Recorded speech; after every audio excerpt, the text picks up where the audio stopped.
You're listening to Adoptees On, the podcast where adoptees discuss the adoption experience. This is episode 179, Shannon. I'm your host, Haley Radke. Before we get started, I want to let you know how much it means to me that you're showing up here to listen to adoptee voices. I remember when I was first in reunion with my dad, and we hit the inevitable rocky patch after the honeymoon period faded, I felt so alone.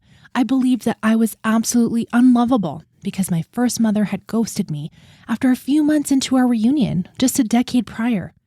For me, creating this podcast has been a tremendous labor of love so that other adoptees like me who were feeling alone, struggling in reunion, or coming out of the fog would have connection so we wouldn't feel like we were crazy. The wildest part of all of this is that it succeeded. Adoptees On has become our show to connect and share what the adoptee experience is really like. And I'm asking you today to support the podcast and make it sustainable for me to continue doing this work. I'm Haley, the host and creator of the show, our community's show, and I'm also a wife and mom of two little boys who are trying their very, very best to stay quiet as I record this. Hi, Mommy.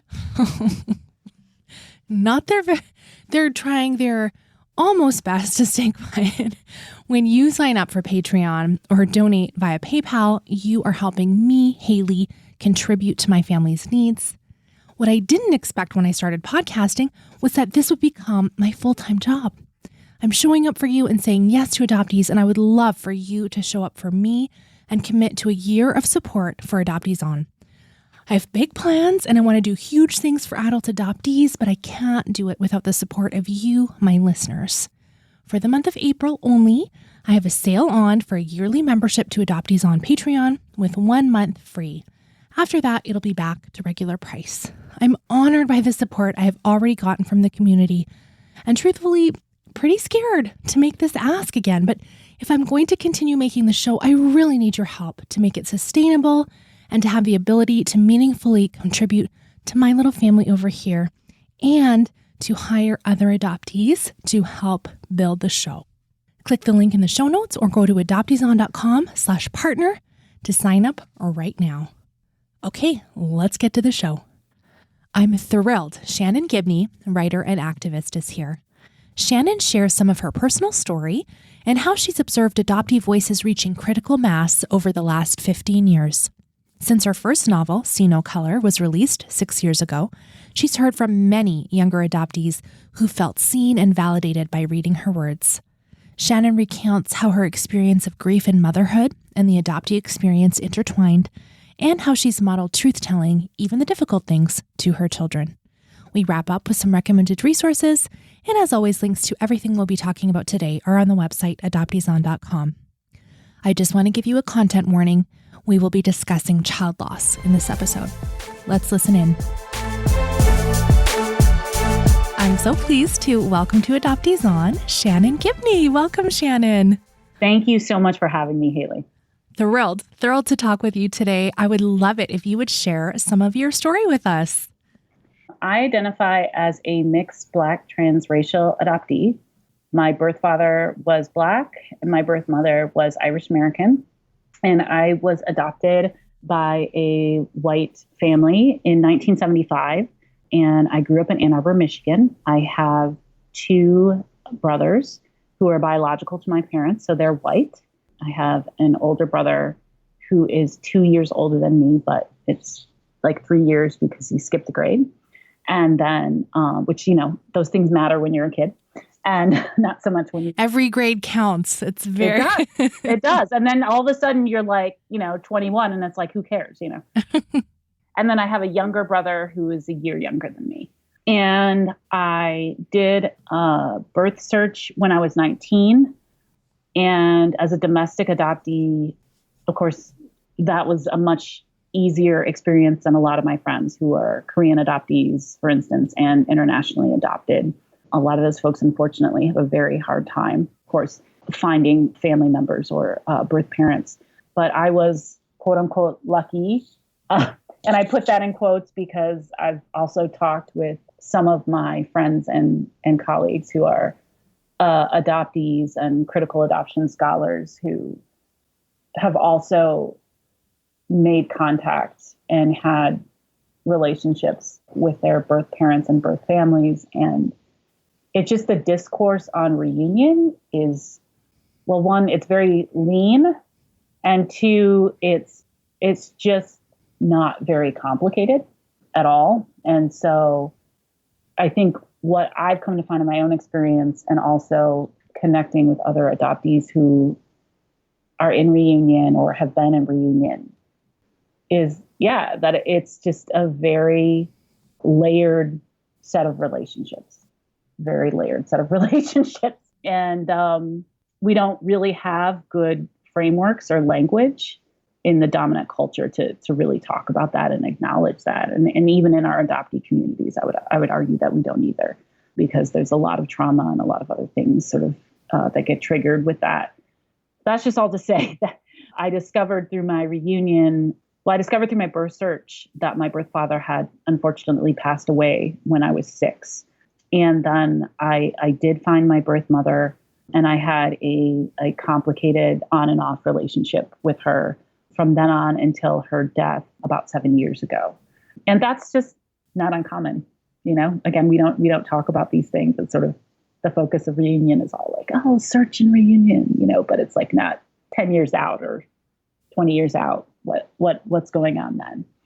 So I'm active in a lot of adoptee communities, particularly transracial adoptee communities, POC.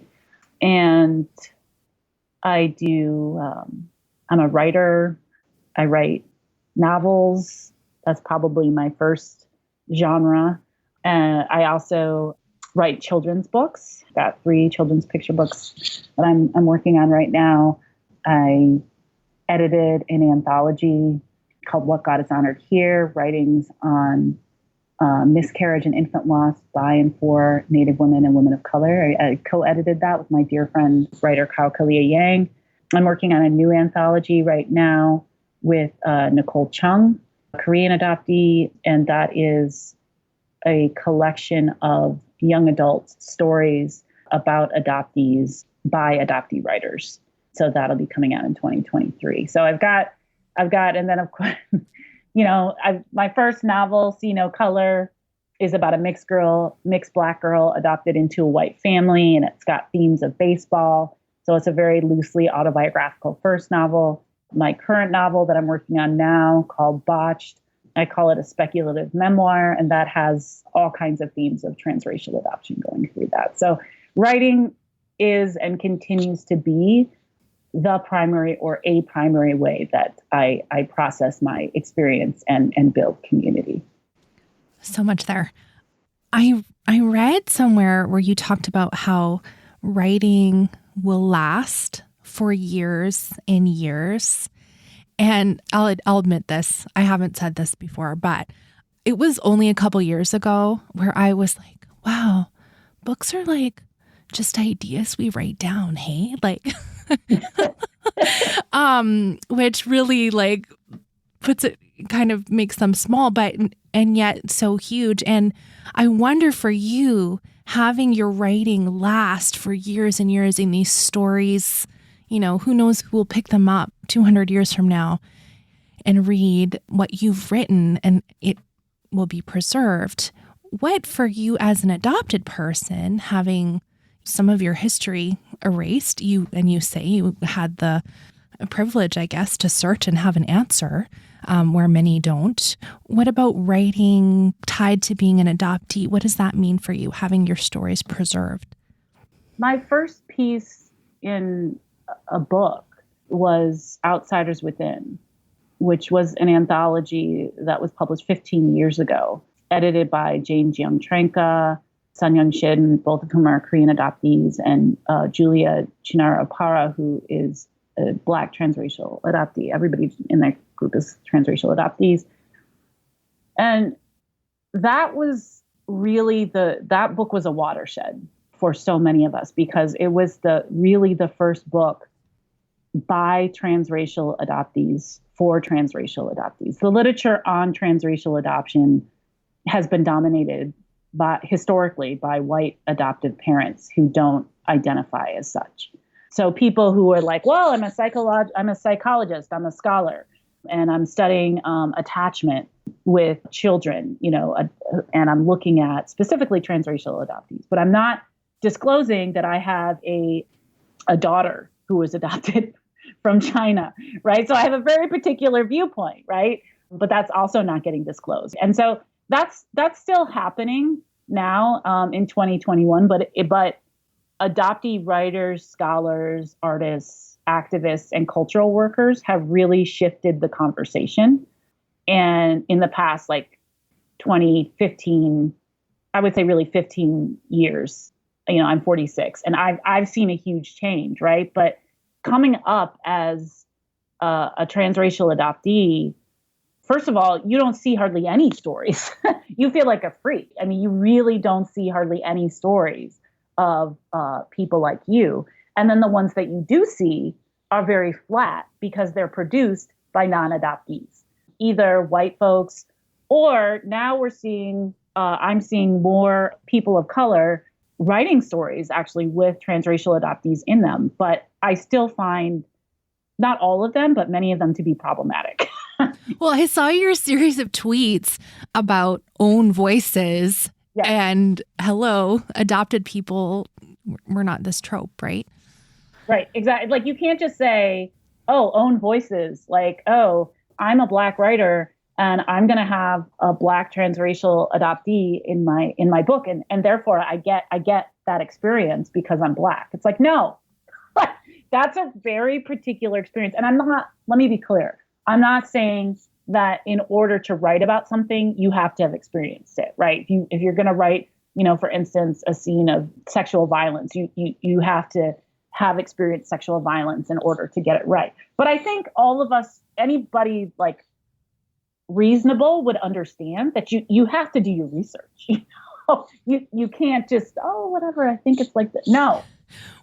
Oh my gosh, we reviewed a book last year on the Off Script podcast. Carrie and I read this, and I was looking up interviews with the author, and this was not an adoptee, and it had an adoptee protagonist. And she said, oh my gosh, I've done so much research. And she listed off all the people she talked to, and you know what it is, right?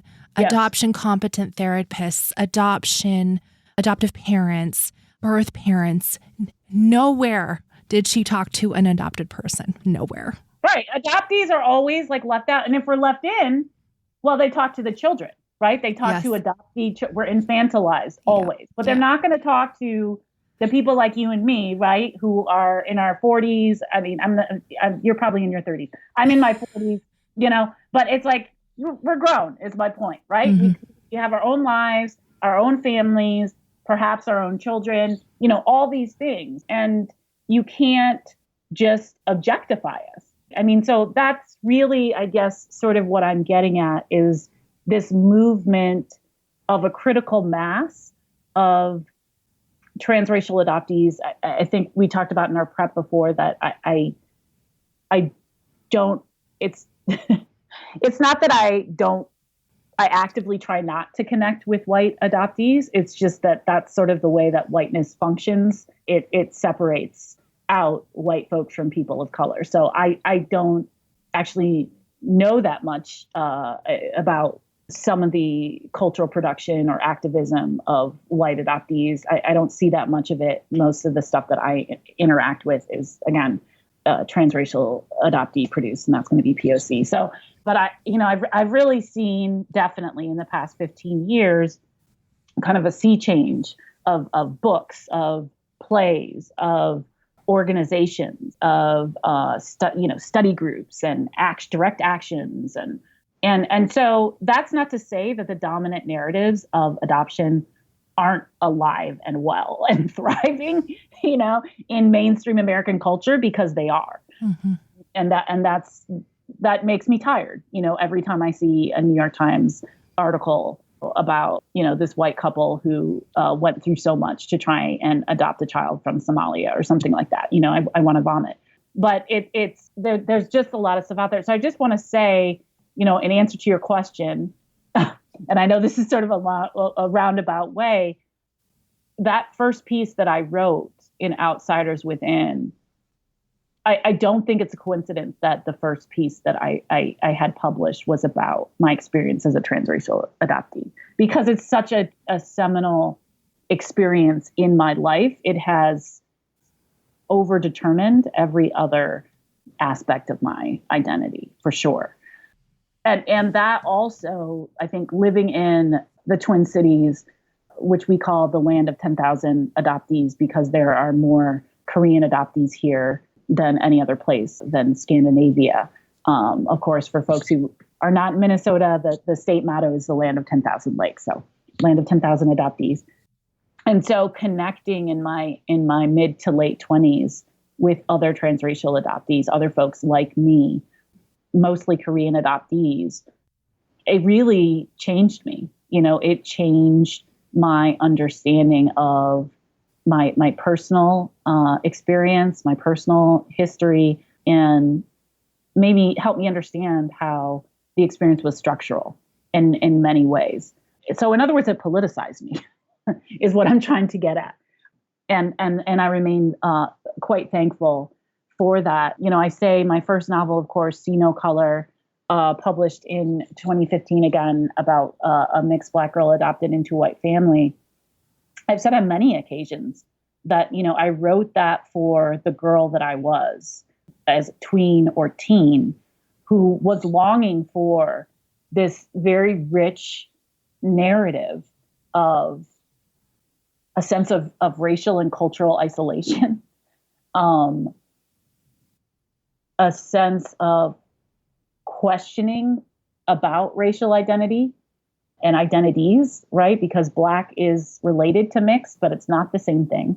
And what do you do when you don't have access to this, one culture, right? That is mostly maligned in the dominant culture, Black culture in this case, right? And but your body inhabits that racial reality, right? What do you do?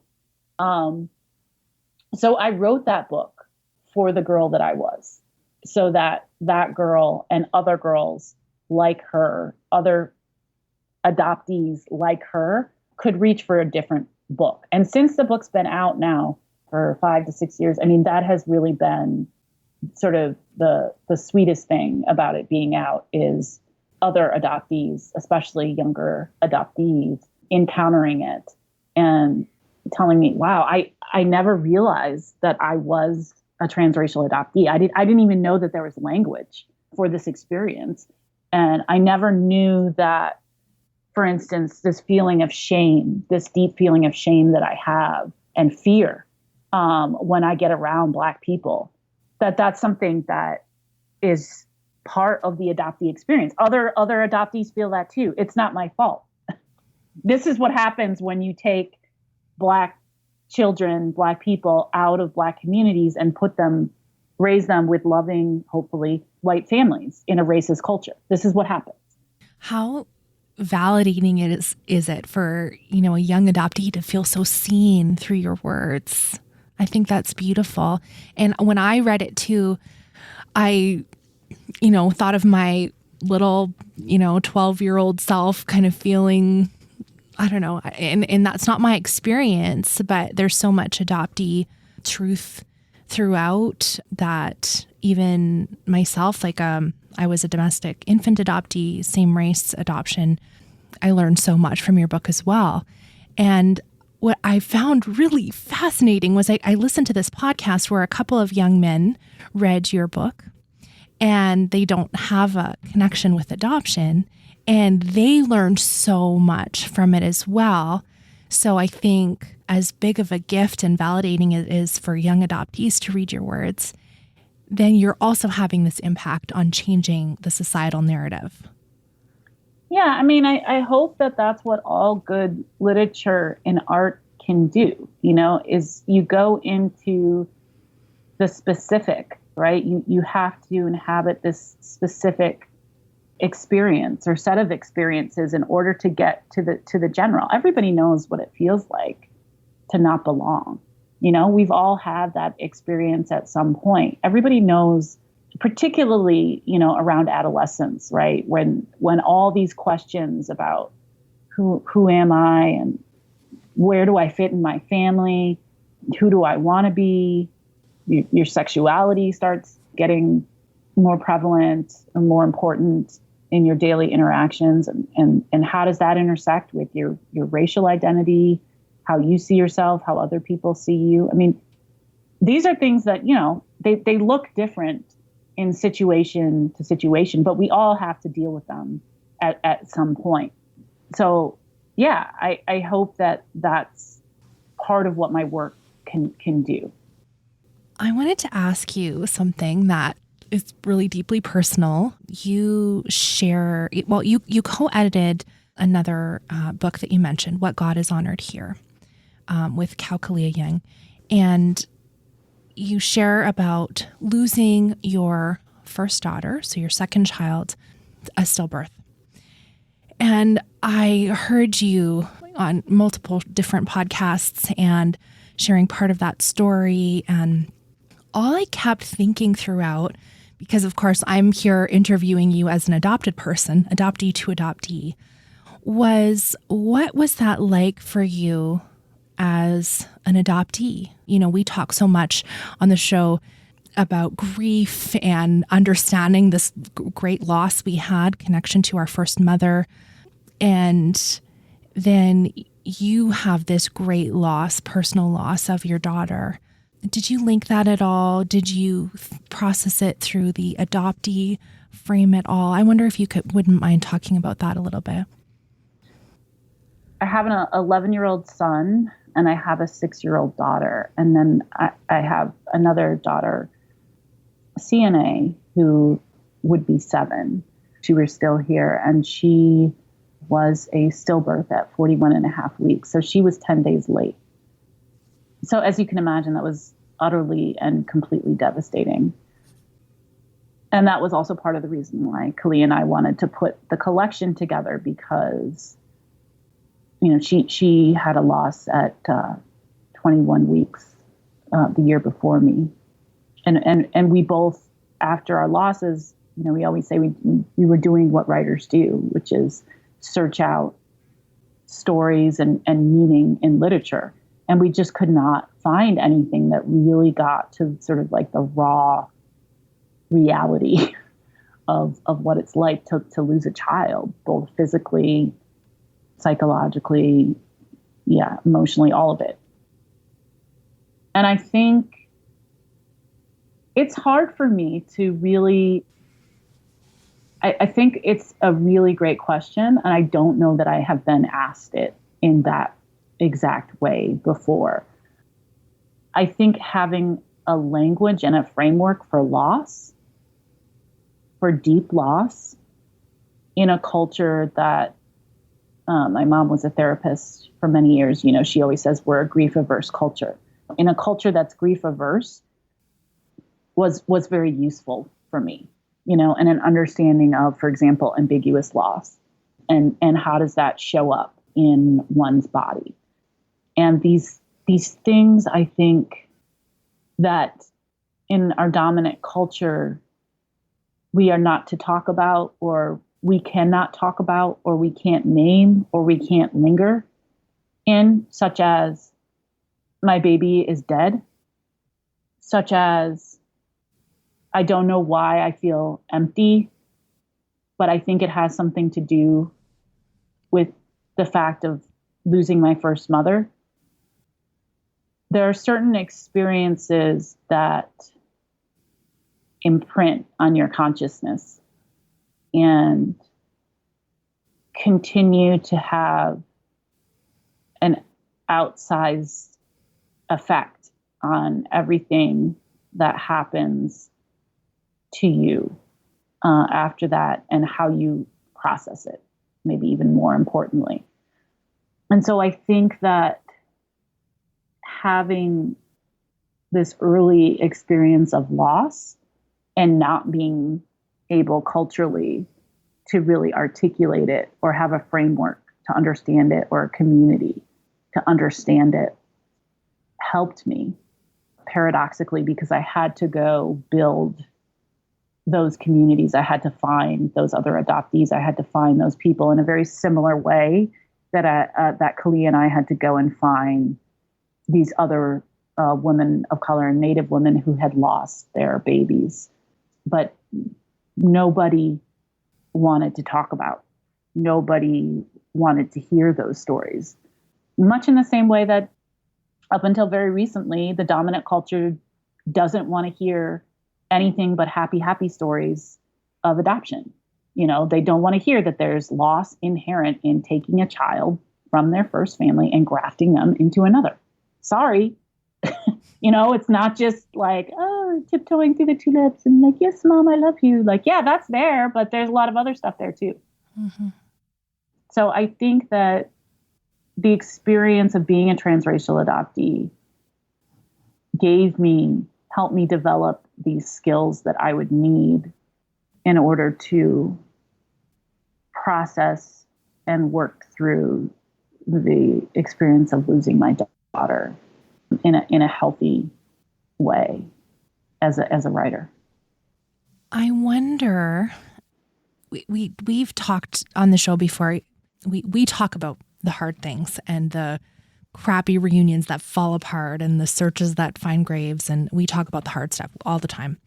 And so I appreciate you so much sharing that with us.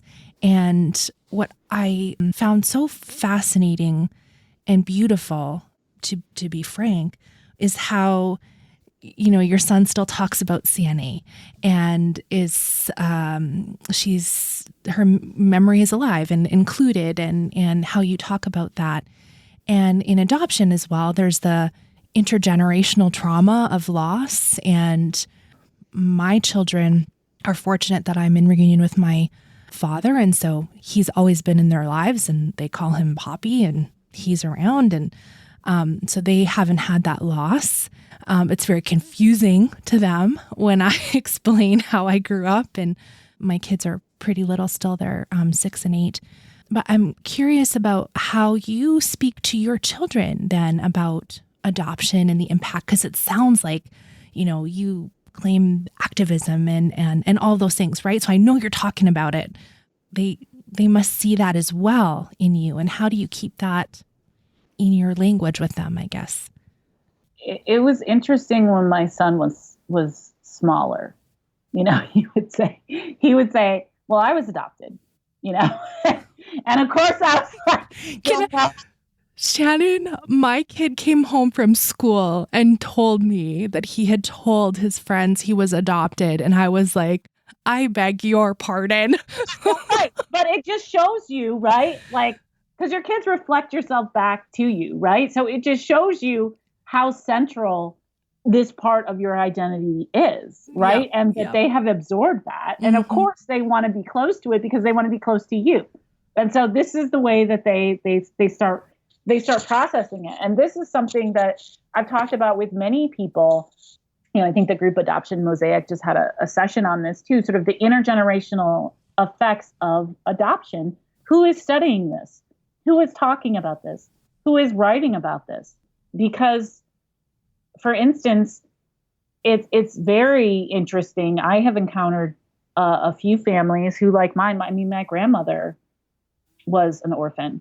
And this is not uncommon, you know, that adoption sort of runs in the family. And how does that happen? And what does that mean culturally? So, and how do our children kind of process this information? My son's name is Boise, and, you know, my new book, all of this is explored and dealt with. But my birth father, he's named after my birth father. My birth father, I found out that his name was Boise Collin. And it's actually a family name. And so my grandfather's name is Boise. And I met my grandfather. I had the privilege of talking to him on the phone a few times when I was about 20, before he passed a few years after that. So his name was Boise.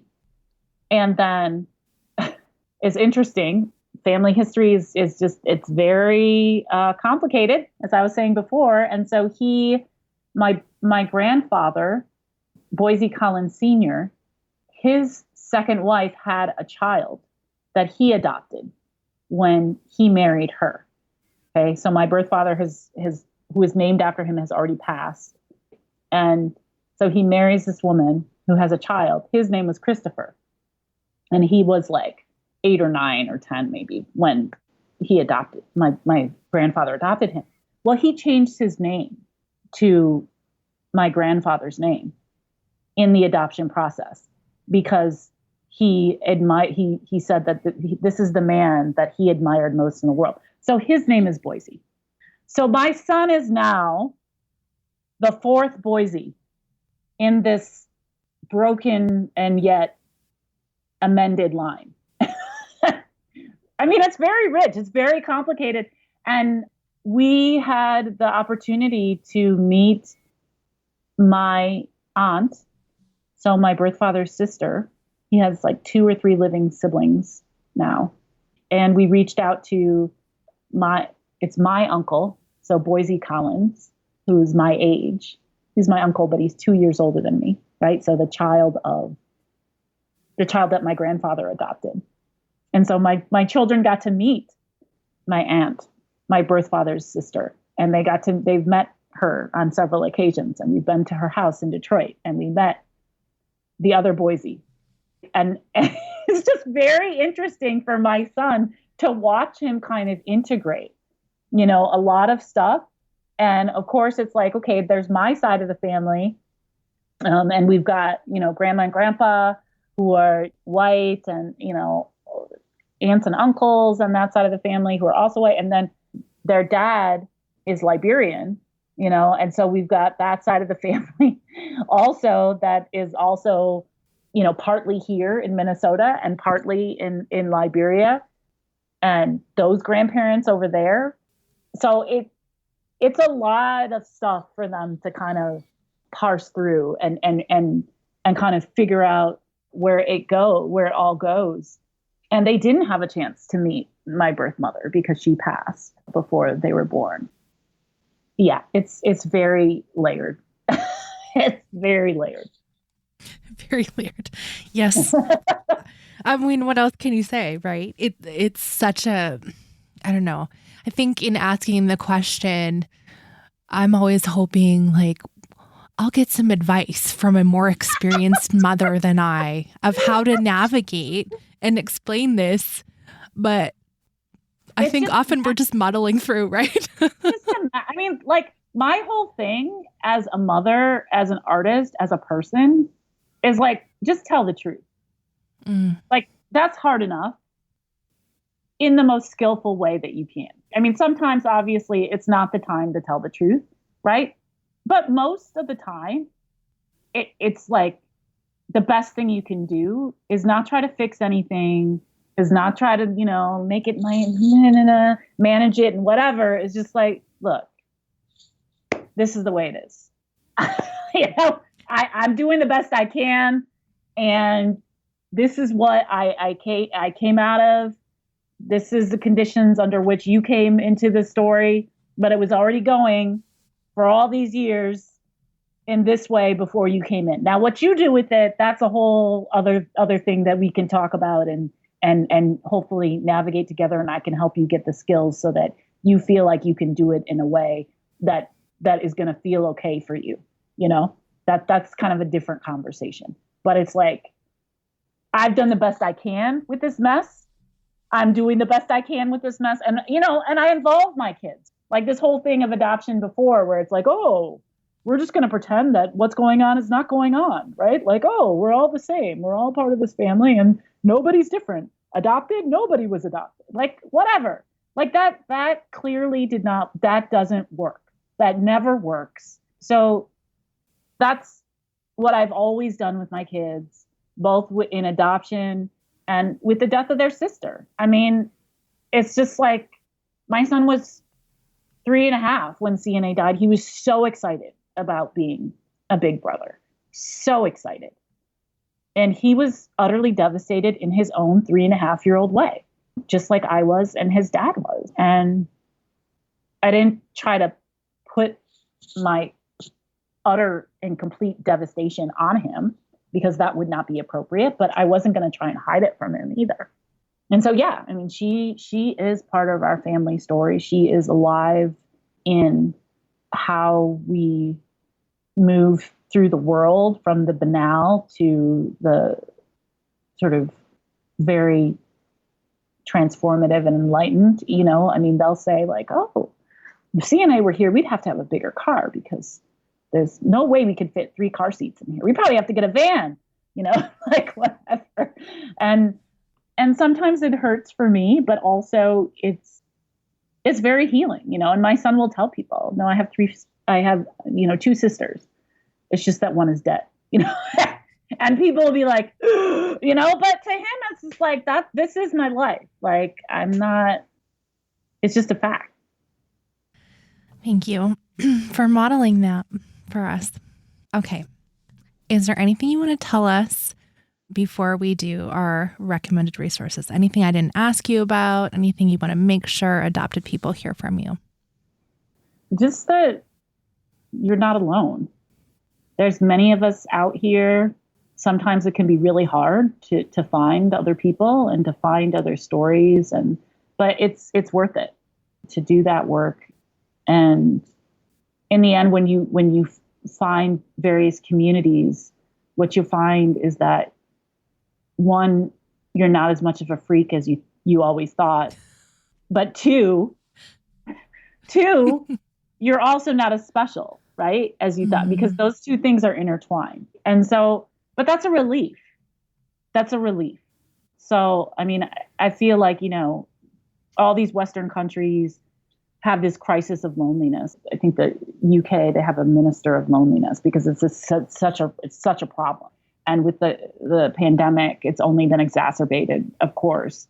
But I feel like these really small sort of micro communities, you know, like Korean adoptees or Black adoptees, whatever. It's like we can model what's possible to these larger groups, you know, more dominant groups that have really, for the most part, lost those kinds of communal connections, which are, of course, forged through vulnerability and sharing.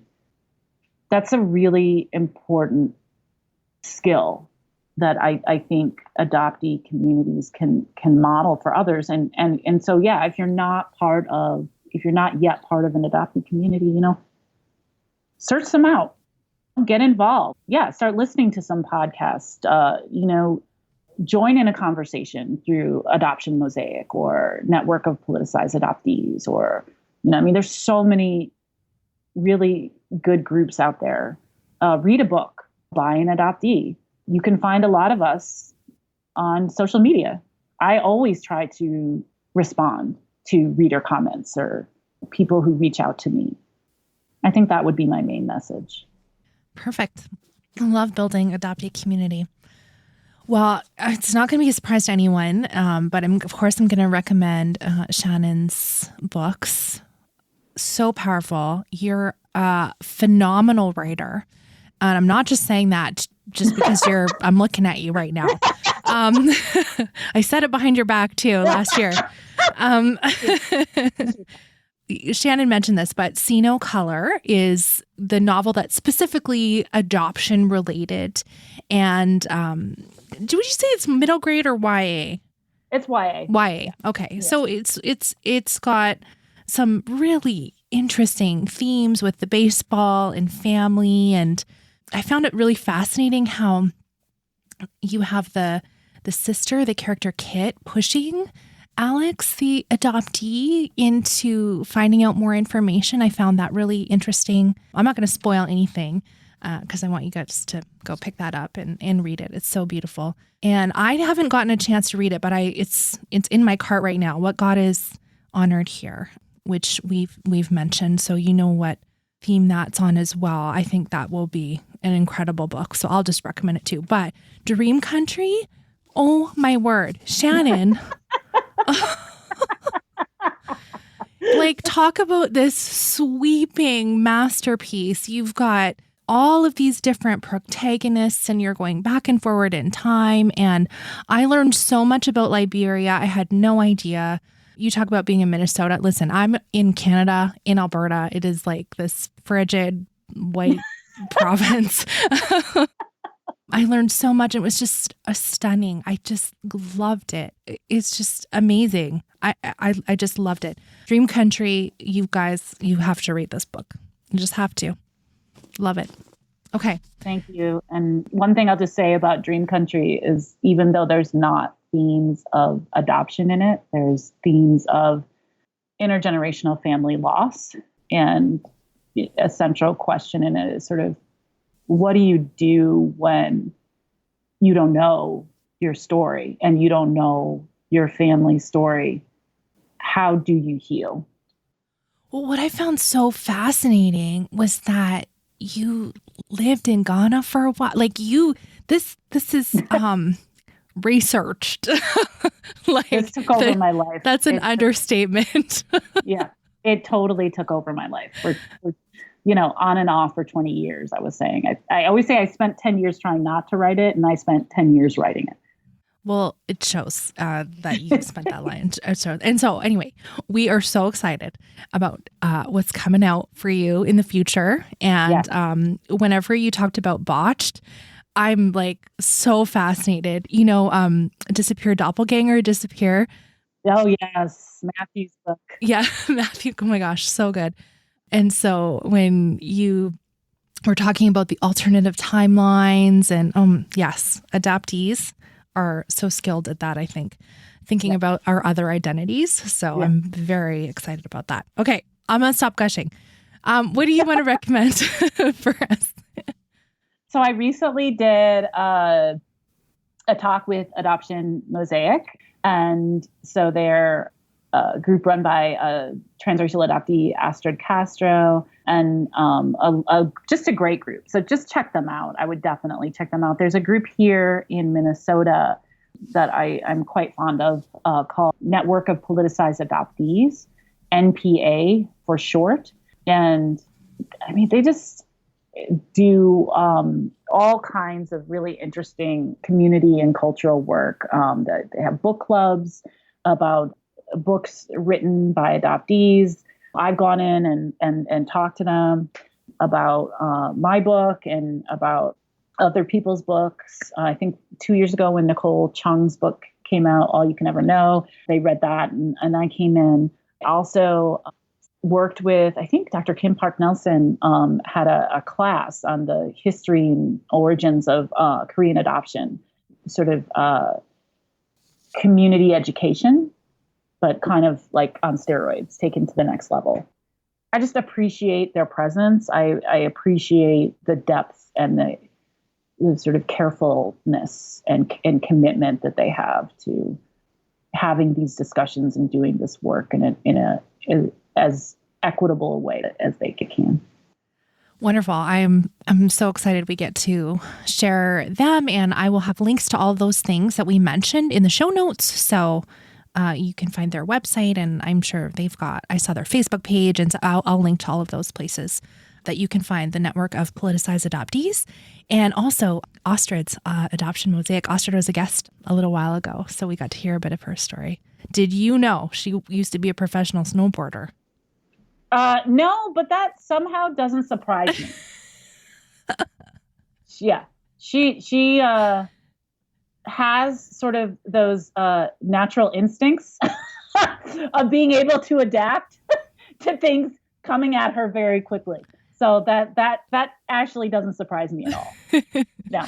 I don't know, when you started sharing some of your story and about how, we always see reunions as the happy whatever. And I was like, oh man, this podcast is a resource of all the other side of adoption that people don't talk about, but we do. So yes, Astrid has got her story in there too. And now you do. So thank you so much, Shannon. Where can we connect with you online? So my website is always the best place. It's just shannongibney.com. And there is a contact me page, and that just goes directly to my email. So yeah, if you want to find out more about me and my work, events, all that stuff, my website is always the best place. I'm also on Facebook, Twitter, Instagram. If you go to any of those platforms and you type in my name, I'll come up. And I'll also link those places in the show notes for you too. All right. This was such a good conversation. Thank you so much. Thank you, Haley. Thanks for having me, and thanks for the work you do to build communities of adoptees. Appreciate it. Really do.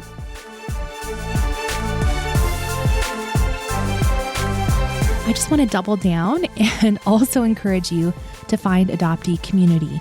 If you already have some adoptee friends, ask them where they'd like to hang out online, and hopefully you'll find a safe spot to connect in. There are very specific adoptee groups on Facebook, Clubhouse, all kinds of different spots on Twitter. I know there's other online forums that you can kind of get connected into that are really, really specific for transracial adoptees. There's some groups that will be country specific. There's some that are religion specific. There's all kinds of different groups that you can hopefully get connected in with.